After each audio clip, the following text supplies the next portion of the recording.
Today I'm going to be showing how to disable notifications you may receive while presenting in Windows 10. So if you notice that you receive notifications from different applications while you're doing a presentation, this can be very annoying and distracting.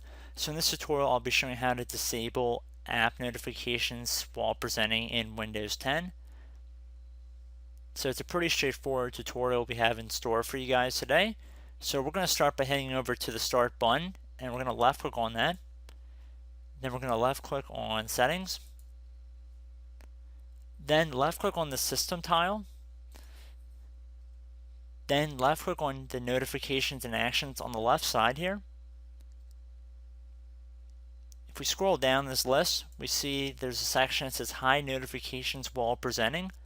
Left click on this little oval to toggle it to the off position. And once it's off, there's no buttons to further click. There's no apply and OK. It just automatically will save your selection choice. And once you're done doing that, you can safely close out of the System Settings menu if you want, and you should be good to go. So I hope this brief tutorial helped you guys out, and I will catch you in the next video. Goodbye.